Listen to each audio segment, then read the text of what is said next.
Let's be honest about this right off the bat. When it comes to creepypasta, the chances of reading something that isn't about an old or obscure video game are pretty low. The idea of an evil or haunted game is one of the most commonly used plots in horror storytelling online. We've seen Sonic EXE, Herobrine, Polybius, Pale Luna, and too many others to count. The topic is incredibly popular and, some might say, overdone. But every fad or popular movement begins somewhere. An artist or creation that sets the precedent and kickstarts the trend.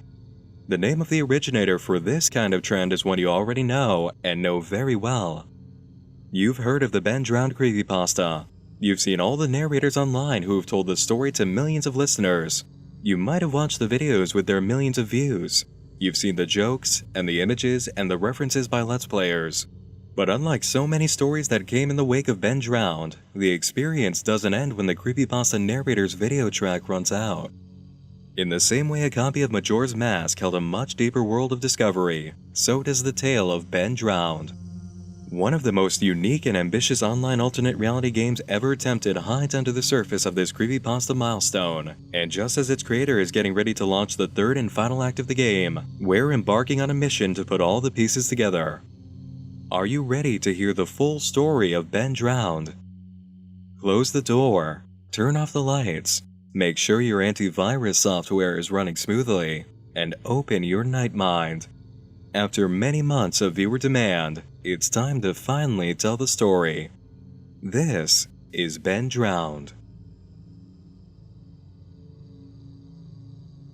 On September 7, 2010, a visitor to 4chan's paranormal board posted a plea for help to readers.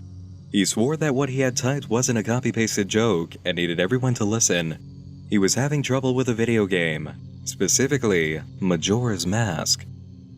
Having just moved into his dorm room at college, the writer didn't have much for entertainment besides what was immediately available to him. In this case, what he had was a Nintendo 64 system, and only one game. During his first weekend at the dorm, he drove around a few neighborhoods nearby, visiting yard sales on the off chance he could get more games.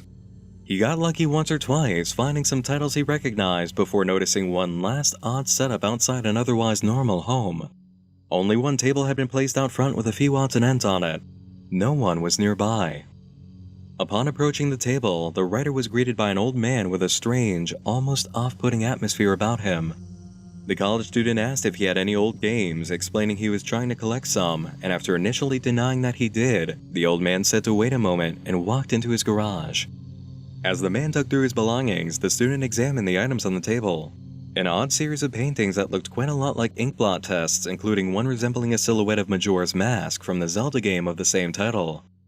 The old man came back after a moment with a game cartridge, a copy of Majora's Mask, but with no original title sticker on it. Instead, the name had just been written down with a marker. To the student's surprise, he was given the game for free and, not being one to argue about a gift, said goodbye and headed back to his car. I thanked the man, and the man smiled at me and wished me well, saying, "Goodbye then." At least, that's what it sounded like to me.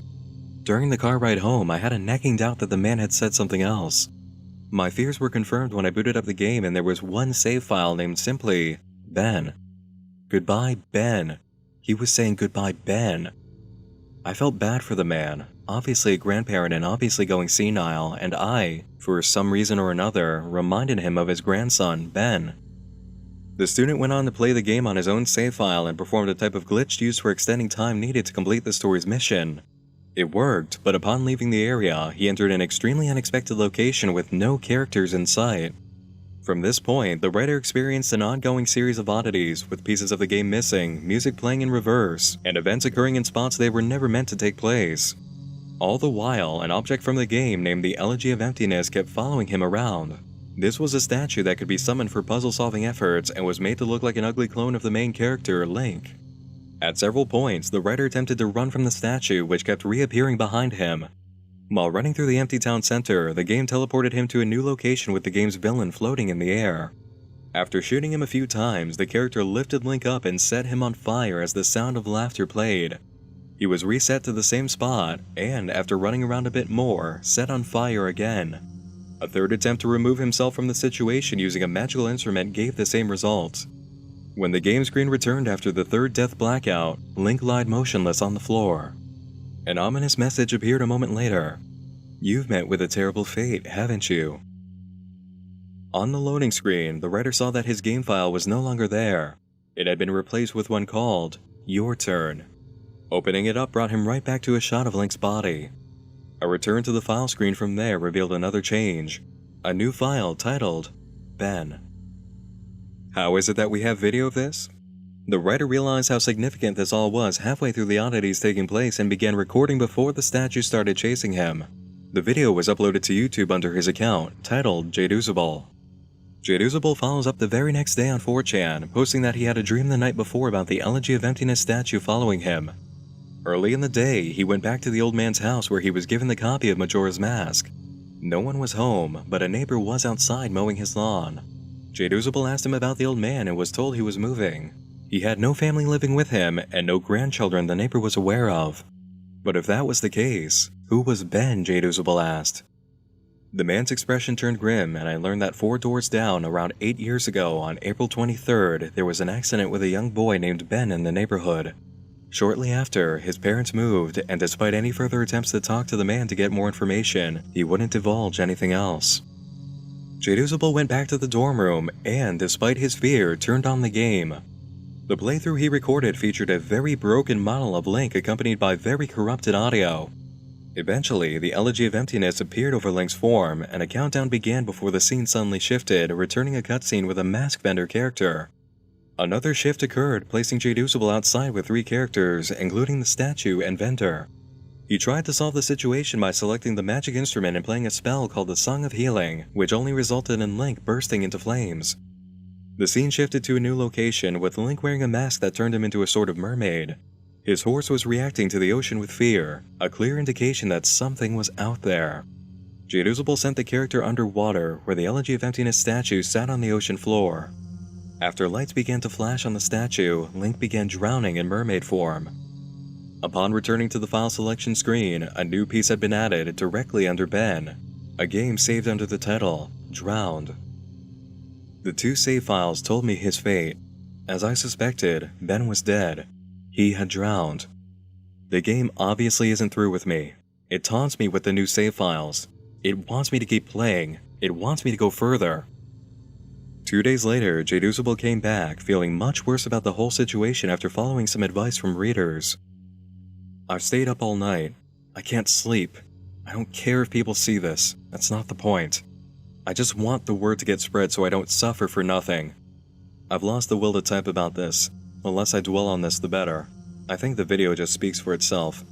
I did what you guys told me to do. I played the Elegy of Emptiness song at the first prompt by the game I was given, but I think that's what the game or Ben wanted me to do. He's following me now. Not just in the game, he's in my dreams. I see him all the time, behind my back, just watching me. It talked to me for the first time. Not just using text that's already in the game. It spoke to me. Talked to me. It referenced Ben. It talked to me. I don't know what it means. I don't know what it wants. My original game file is back, just the way I left it before it was gone.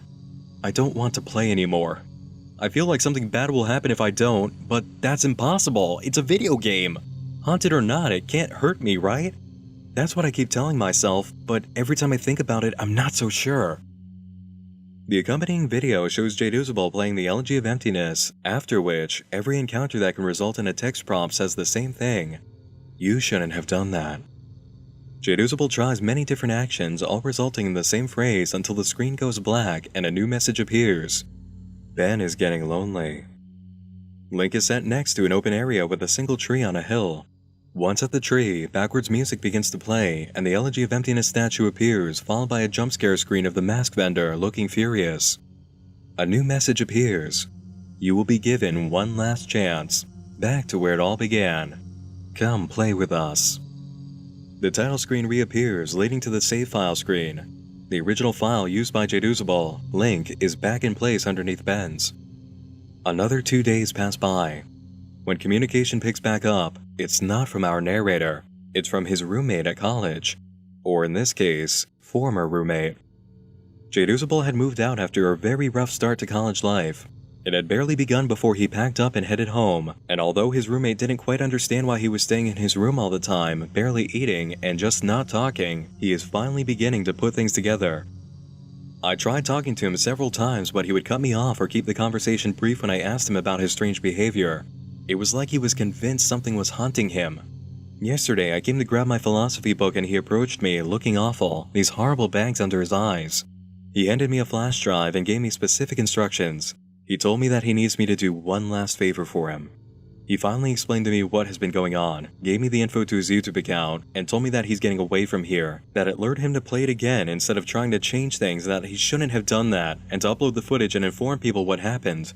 I told him that he could do it himself, and he got this wild look in his eye and told me that he is never looking at that game again. And that's the last thing he said to me. He never even said bye when his parents came to pick him up. On the flash drive, there was the footage of the game last night, a text document with his name and password for YouTube, and a third document called thetruth.txt containing what he told me were his notes that he'd taken. He told me that this meant everything to him, that I follow his instructions exactly. I've had this video since yesterday. After watching it, I had to go back and look at his other videos to realize what was going on, and even then, I'm really confused. The video I'm releasing tonight. The Truth.txt will be released on September 15th, just like he requested. I haven't dared peek at it yet, so the first time I see it will be the first time you see it out of respect to my friend. To answer your questions, no, I haven't tried calling him yet. I think I'll give him a call tomorrow to see if he's okay or not. He should have gotten back home by now. The final video actually starts off a bit more normally than we're used to. Things aren't so haunted in appearance, and the music is playing forward. Jadusable plays the game through as Link, and everything is going smoothly until he checks his inventory. Inside, he finds a picture of the mask vendor and the Elegy of Emptiness. He drops the photo from his inventory and proceeds into the next room, where a creature teaches him the song to summon the Elegy of Emptiness statue. After playing, the statue appears, and Jadusable is left to fight a monster while trapped against a wall. He doesn't stand a chance. The monster approaches and cuts him to pieces with a loud, violent slash. Link dies and the scene cuts to black, leading to this.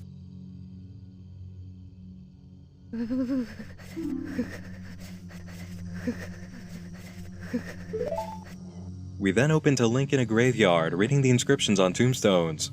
He comes to one that reads, "A vessel that holds wandering spirits rest here," and you can spot a very familiar figure standing behind it. Link falls through the earth and we receive a new quote accompanied by the laughter of the mask vendor.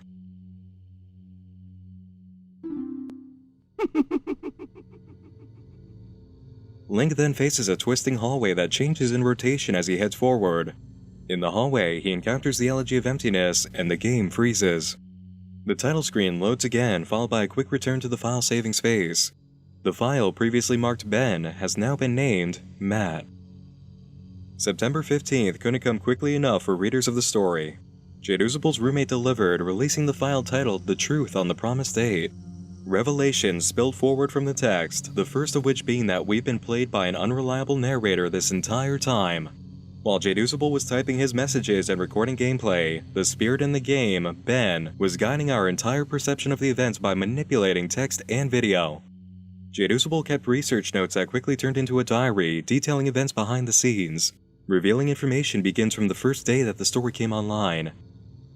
3:46 p.m. Could have sworn driving back from Subway that I saw the Elegy statue buried in some shrubbery staring at me go by. Now I definitely need sleep. 6 p.m. Connected my capture card to my computer to upload the footage. Thought my computer froze for a second. Made this strange popping sound when I hooked everything up, but now it seems to be working fine again. My computer can't die on me now. 8:45 p.m. Thought I saw an icon pop up on my desktop that looked like the statue's face for a split second. Gave me quite a scare. Getting really unnerved and delirious. I'm going to crash after this. 9:03 p.m. I don't remember having uploaded a Vampire the Masquerade Bloodlines video last year. This was probably the account that I shared with a friend of mine last summer. I hope he doesn't mind me using it to upload this. This is an important moment to focus on. Before uploads began for videos of Majora's Mask, the account already held 2 videos. The first was a clip from a game called Vampire the Masquerade Bloodlines, in which the player approached a character named Rosa, a fortune teller. Though most of her statements don't seem to make sense, there are pieces to pay attention to, and one you might already recognize. Why is he smiling? The father. Is it the father behind him? The other video contains footage from a game called Prototype in which the player assumes the role of Alex Mercer, a shapeshifter that violently consumes other people to change forms. Remember this for later. Going back to Jadusable's secret file, we find his condition growing worse the day after his first video upload of Majora's Mask. 2:45 p.m. I've been getting random, inexplicable headaches due to the lack of sleep and keep hearing that song in my head. Also, it's flu season, so I need to be careful not to get sick. My immune system is going to be shit right now because of that all-nighter. 3:02 p.m. My computer just, on its own, opened up a text document and wrote the words hi and www.cleverbot.com by itself. I went to the website. It's one of those bot chatting programs. Jadusable had a conversation with the Cleverbot that quickly showed there was definitely something talking back, and it was not an automated program. The other user admitted it was messing with his computer and only wanted one thing: to play with him on that game. Majora's Mask, Jadusable asked them. Yes, the user replied. I played with you. Jadusable demanded to know who he was talking to. The answer? Ben. The statue? You're inside my computer now? Yes. How? You connected me. How the hell did I connect you?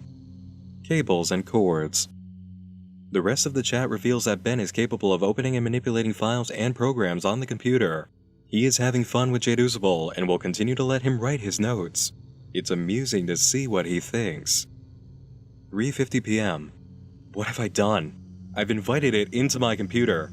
I continue to write these notes, write my summaries, and I feel like I'm a prisoner in my one place of security. I don't know. I don't know if I'm hallucinating or not. I feel like I'm fucking insane right now. I can feel it, watching over me, even as I type this. Ben is controlling everything in the game, toying with me, leading me like a sheep. But for what? What's the purpose? I know Ben drowned, but why these hauntings? What am I even doing? He could probably even see this right now. Ben called me the Cleverbot again. He tells me that he's sorry and wants to be free, and that I can free him. That just like how he got on my computer from the capture card, he can spread. But he needs my help. He says I am special because I can help him. That's the first nice thing he said. He promises to leave me alone if I do it. He swears he will. I don't know what to think right now. How can I even trust this thing? I'm terrified of it, but now it's saying that it was just having fun. It's twisted up version of fun. He's saying that the game is over. I do want it to be over. He says that he just wants to be free, that he's trapped in the cartridge and my computer and he wants to be freed. I don't want to have to deal with this shit. I don't know how long I can deal with the watching. It's watching my every move, every keystroke. I have nothing private anymore. It knows everything that's been on my computer. It tells me that if it wanted to, it could do horrible things to me, but it hasn't, so I should trust it. Ben called me the Cleverbot again. I ignored it and went to go take a shower. When I came to my laptop, I was welcomed with an image of the elegy statue staring at me with those dead eyes. I don't want to talk to him. Fuck you, Ben. I'm not talking to you.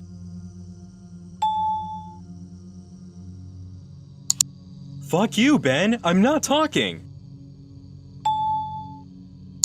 Fuck you, Ben. I'm not talking to you.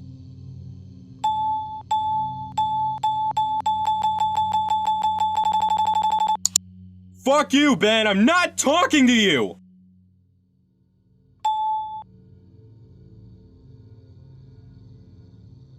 It's been more than half an hour and the messages have stopped. Ben has stopped. I'm beginning to think that Ben isn't confined to just my computer or cartridge. I'm beginning to feel something. It's hard to explain it. I've never been spiritual, but there's something different about the air in my dorm room now. I'm beginning to see the elegy statue randomly as I search the internet in places I shouldn't. Places where he shouldn't be. I'd be scrolling down and suddenly I'd be staring at a picture of the elegy statue. Always the elegy statue. I don't know how much more of this I can take. The following day, Jadusable realizes that Ben has tampered with his post for the second video detailing events. Pieces have been removed that mention Ben existing outside the game, and something Jadusable wanted to tell us about the Moon Children is also gone. He tried to contact Ben on Cleverbot, but got no response. That night, he had a dream about the Moon Children who wore masks to hide hideously disfigured faces, maggots crawling out of their orifices, sunken black holes where their eyes should be. 2 of the children held him down while the mask bender came and sewed a mask to his face. The Moon Children then took Jadusable's transformation the rest of the way, turning him into an elegy statue. He woke up sweating, crying, and shaking. Jadusable ran to the computer and went to Cleverbot. Ben finally answered him and expressed he was having more fun. Fun to play, fun to toy with you, make you feel safe. He wanted to know how he would have reacted if he hadn't revealed himself and stayed hidden, only doing little things to play. He wanted to do something different with him.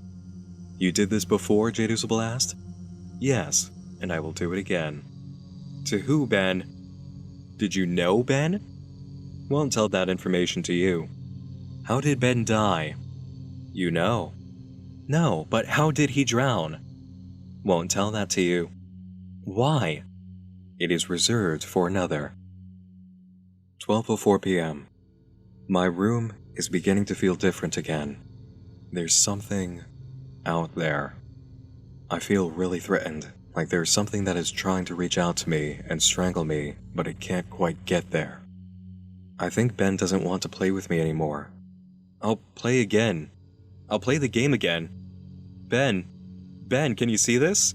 I'll play the game again. Please, just stop this, please! I'm going insane trying to decide what is real and what isn't. Is Ben just playing a trick on me, or is this for real? Is Ben generating these replies, or are people actually posting them? Did I just see that screen flicker, or was it my imagination? Imagine depending on the internet and trusting your eyes for your entire life and then being blinded. You can't rely on it anymore. You second-guess everything. For the brief moments I am looking at my responses to the videos, people were pointing out things that looked fake or photoshopped or whatever. There's literally no way for me to know if Ben changed something on purpose to try and shut me up, or if maybe those replies were just constructed by Ben to try and discourage me from even reaching out. See, I get fucking caught in an infinite mindfuck loop like this, and this is what has been wearing on my sanity and pushing me to the edge. As I'm writing this, there's no way of even telling if anyone even cares as much as I think they do. Just another fucking trick. Does this whole document even exist? Am I writing nothing? Who have I been talking to? The day of the 3rd video upload, Jadusable claims that Ben has censored him again. 11:55 a.m. There's an entire video summary of a video that I don't remember doing. Reading through the summary, this sounds morbid, resembling my dream from 2 nights ago except on a far more sadistic scale. These Moon Children, there's something more to them, almost as if they're another entity from Ben. Something happened last night that I can't remember. I'm posting the 4th summary to the forums now. The shadow of my chair moved. Ben won't let me visit YouTube. I can browse the rest of the sites, but he keeps on exiting the window when I go to YouTube. Why? I'm feeling the air start to constrict. I don't think I'm alone here. Whatever aura has been here is getting more violent. I'm trying to contact Ben on Cleverbot. He's not responding. I just get the AI. My ears aren't fooling me. I'm hearing the reverse song of healing. I keep hearing it. Now I'm positive of it. Earlier I thought it was a weird coincidence, but just now I went to open my window and 3 floors down at ground level I saw the old man. I'm completely positive I did. The same guy. He was just staring up at my window, standing in the middle of campus. If any students took notice of him, they didn't seem to acknowledge it. This is where Jadusable's notes end. The rest of the document is from his point of view with full knowledge that it's going to be his last communication to readers. I fled my room, taking the cartridge with me. I don't want to go into details of what happened. I'll lose my train of thought as I hammer them out. It's been roughly 2 days since then. This is my last summary and service to you of the final video you guys saw, Matt.wmv. Except we know that the final video was called Jadusable.wmv and only had a save file at the end marked Matt. Ben broke into the upload process again, making sure we didn't see the beginning. During the video, Jadusable, now known as Matt, gave in to hints from Ben telling him to learn the Elegy of Emptiness song, convinced it would end the game and put a stop to Ben's torment. The result led Matt to believe it was over, and he decided to leave it all behind after writing his closing thoughts on a library computer. I've emailed myself the notes I have stored on my infected computer from the last 4 days. I'm then going to combine those notes with the closings and openings that I've typed here on the safe public computer into one text document. I'm not taking any chances spreading Ben. I would not wish this on anyone, and I've made sure to have my bases covered here. I didn't run into any problems with Ben when I was back on my computer trying to email myself the notes. Went right under his nose. He has no idea what he just let me do. Had no problems opening the text document from my infected computer in my email either. That said, do not download any of my videos or anything about my videos. I don't know how he can spread, but I know that just watching them on YouTube or reading my text won't be able to allow him to do it. Otherwise, he wouldn't have needed my help in the first place. But I strongly recommend you do not take anything you see streaming online onto your own personal computer. This will be my last posting. I'm putting it up on this forum for the world.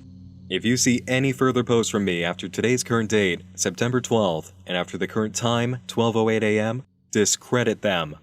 It's already been proven to me that Ben can access my account and password and manipulate my computer. And like I said, I have no idea to what extent it can do this, but know that it will do anything to break free. He is desperate. To ensure your safety, just forget about me, please. This 5th day will be my last day. I'm going to burn the cartridge and then come back to destroy my laptop. Again, even though I don't even know you, this is sort of bittersweet for me. This semester, I really didn't have any friends. Or rather, I stopped paying attention to them. But I suppose I'm partially to blame because I'm the genius who chose to live in a single. I suppose someone to get a hold of me and save me before I got too immersed into this game would have literally saved my life. I'm just glad it happened to me so I could get the warning out and make sure that Ben dies here. Lastly, thank you for taking the time to open this and open yourselves up to me by hearing my story, despite maybe not believing me. You didn't have to do that. Really, you shouldn't have. Your support this entire time has kept me going, and now I am finally free of this. I suppose I'm partially to blame because I'm the genius who chose to live in a single. This means that Matt never had a roommate for his dorm. He's been alone the entire time. Who uploaded the final post then? I'll give you just one guess. Our unreliable narrator means we don't know Matt's condition after all. He may not be as safe as we had hoped. The same day the document titled The Truth was uploaded, a new video was posted under Jadusable's account, free.wmv.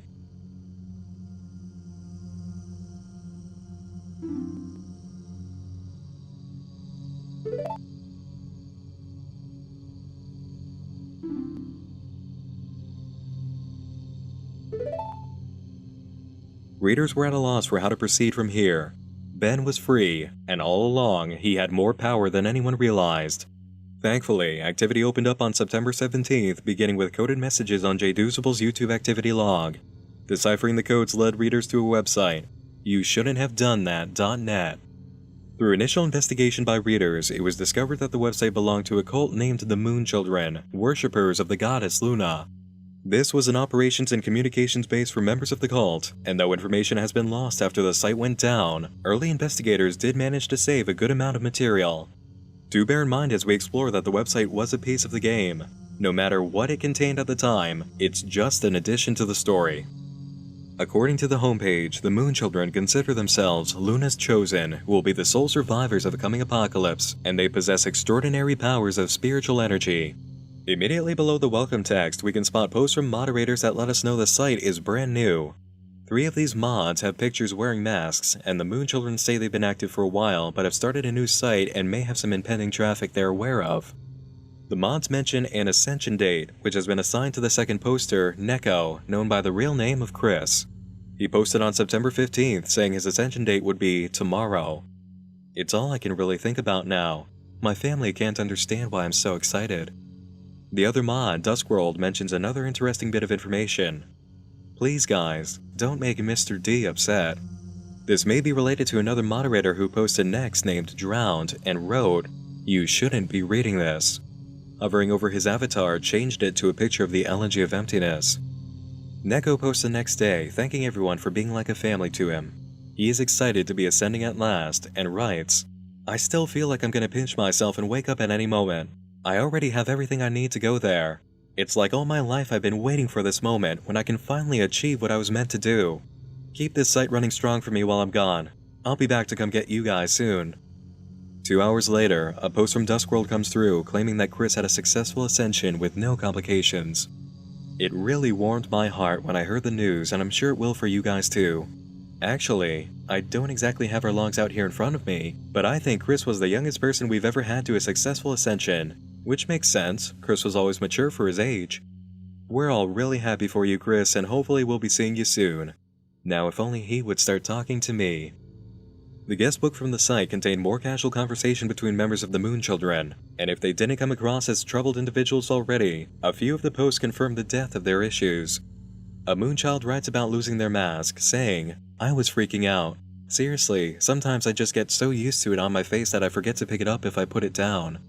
Two other users placed back-to-back replies discussing their urge to kill several people before ascending, and one member even offers to join another in a mass murder spree. A page named The Creed actually contains 2 of them, with instructions for any participant to be wearing a mask. The Initiation Creed also involves drawing blood from initiates before they can receive a mask and join the Moon Children. Another page marked Theories contains reoccurring theories on the end, and has entries on Mayan, Hindu, and scientific ideas of the apocalypse, all leading up to the final entry, the Luna Prophecy. Dating back to 1998, a Moonchild named Kelpris received several whispers from Luna herself. Rather than ascending him, however, these whispers informed him of how the end will come about. The whispers were brief and vague, detailed below. They break free of the prison, engulf the world. Man will be betrayed by its minions, and I will be brought down from the sky, consuming everything. It's worth noting that the number 3 is reported by Kelpris to have been said numerous times, sometimes in between words, sometimes even between letters, so it's assumed that there is some kind of significance there. Kelpris was later found electrocuted. Whether it was foul play or an ascension was never determined. Although transcended, Kelpris' discovery has made him a legendary figure within the Moon Children, and much of the Order today is based off of that prophecy. At least now we can confirm what was already suspected of ascensions. They're just code word for death, be it by the hands of a deity, or suicide. The words of Luna stating she will be brought down from the sky, consuming everything, is exactly the nature of the apocalyptic scenario in Majora's Mask. Link is in a race against time to prevent the moon from crashing into the Earth. And this brings us back to the video for the game prototype from earlier. Do you remember how the main character, Alex Mercer, had to consume others in order to transform? Note the use of the word consuming in Luna's prophecy, and then take a look at these 2 posts from the site's guestbook. Gotta say I like the new site. The layout needs work, but it'll do. The important thing is that most of us survived the blackout. Anyone know what happened to Alex? I haven't heard from him. No idea. Haven't heard anything on his end. This correlation between the site and the prototype game might look like coincidence, and it would have stayed that way had viewers not discovered the existence of a Moonchild named Rosa. You'll remember Rosa as the character from the first video, from Vampire the Masquerade. The cult member named Rosa was found through personal contact with the moderator Ifrit to be his sister. Having had luck speaking to someone from the site after many attempts to do so, users emailed several questions, one of which asked about his real name. He responded with Rodney R, but another user who had been digging around found it listed on a secret page as Matt Hubris. A countdown clock had also been found on a secret page for a user named Ben. A question sent to Ifrit about Ben revealed that he had been a member of the cult and had ascended, but his body was never found. When the countdown on Ben's user page reached the final hour, the music playing on the homepage of the site changed from its original relaxing theme to something familiar. A fast version of the Mask Vendor song from Majora's Mask.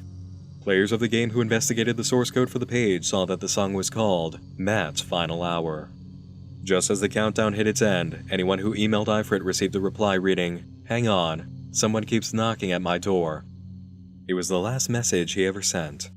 The countdown ran out, leading to an activity post on Jadusable's YouTube account. A posting of lyrics from a song called Who's That Knocking? Ben's body may have gone missing, but he was still around to visit old friends. This also reveals the actual reason Jadusable's last save file was marked Matt.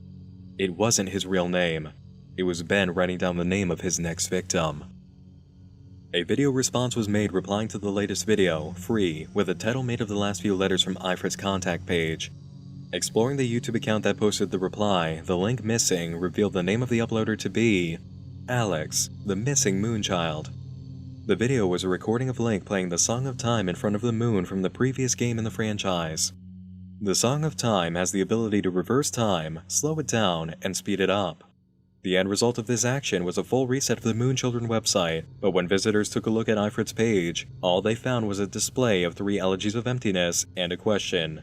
expecting to find someone else. Just like a boss in the game of Majora's Mask, a character that was killed by an enemy would not reappear when time was reset. A new set of secret messages that were laid throughout the site indicated there were moves to make on the player's side of the story. One player sent a video response to Ben's last upload on Jadusable's account, which showed Link playing the inverted Song of Time, slowing down the countdown clock on the website that had caused Ifrit's death. Ben replied on the Jadusable channel with a cipher code that translated to the message, "You've begun to start thinking. You've begun to catch on. You've made a discovery today, but how long until that blessing becomes a curse?" This was a confirmation of how the game was meant to be played. Players could send gameplay in Majora's Mask using spells to create changes. The next move was a song called New Wave Bossa Nova, which allowed those without a voice to speak. This granted Rosa the ability to communicate with users through Ifrit's email, which had been switched over to the name Matt. It was discovered that she held the username and password to a page titled The Truth. Unfortunately, a player who disregarded the input of others involved in the game played the Song of Healing, the same spell that made Link burst into flames during Jadusable's uploads. The submission came very quickly after Rosa's appearance, and as a consequence of it being played, she spoke with a player saying she heard someone outside her door. Rosa gave up the username and password for The Truth, but the player wasn't quick enough to use it on the secret page and find information to help. Rosa met the same fate as the original account holder Matt, otherwise known as Ifrit.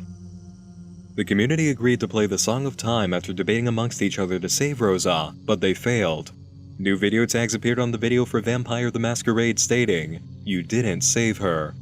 Nothing found on The Truth could help them.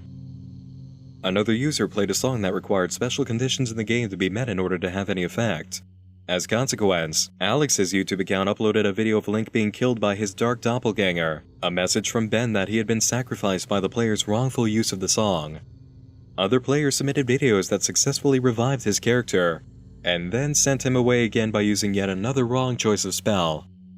Almost immediately after all of this, on the morning of September 20th, an event on the original 4chan board that kickstarted the whole story took place, shaking all players out of the experience. Alex Hall, the writer of the story, maker of the Jadusable and Alex videos, and overall puppet master of the alternate reality game, stepped out of the shadows to reveal himself and hold an interview. Difficulties of time and finances were keeping him from continuing the game. As an actual college student, Alex was not equipped to keep things running. He had designed the website for the Moon Children himself, paid for hosting and maintenance, and done everything else involved with keeping the game up and running, and the strain was finally becoming too much. He admitted what steps players had been meant to make, and that the game had been flexible. Flexible enough so that you could make mistakes and lose main characters like Rosa and Alex, but still manage to beat it. The game was meant to mirror Majora's Mask as much as possible, with 4 reset cycles to mimic the 4 giants in the game. The video for Rosa, Vampire the Masquerade, was the initial ground for basing the story's prophecy and how events would be laid out. The prototype video was for keywords like Alex and consume, and to act as a metaphor in the way Ben operated. The point of the game? Put a stop to Ben. And for those wondering about that username, Jadusable, it turned out to be a mix of the names Judas and Abel. In as short a time as the next day, Alex gave the news that he had received donations that could allow him to continue the game in the near future, and on October 6th, the Moon Children website came back to life. Images of gas masks and people wearing them appeared, reminiscent of the profile pictures seen from the admin Drowned. Players came running back in time to learn about a scavenger hunt. By adding a number between 1 and 63 to the end of the web address, you could gain access to a new page containing a different file. Quite a few were password protected, and file 31 was missing. The site underwent several surface-level changes, with images of the Elegy of Emptiness appearing, messages coming and going, and other small transformations. Soon, players managed to crack the password to all files except for the 59th. Once that was broken into, a message was found from Ifrit declaring that he is not dead. Ifrit shared the message that Ben was growing stronger. The character of Link had been a kind of blockade between players and Ben, but even that protection had now been eliminated by the second video to come up on Alex's channel. They had to fight and keep trying to beat it using all the knowledge and clues they'd obtained. A ciphered message at the bottom called to a player by their real name, telling them they were in danger. This user was known online as Ryukaki. The next day, any user who had submitted a phone number to the site through the contact page began receiving phone calls from a blocked number. Some calls were audio of the Song of Healing in reverse, while others were the Elegy of Emptiness, followed by a voice telling them, "You shouldn't have done that." Ryukaki also began uploading on his YouTube channel, starting with the video Sounds, in which he tries to find the source of some strange noises in his home. Next comes the video Music, about a phone call he keeps getting.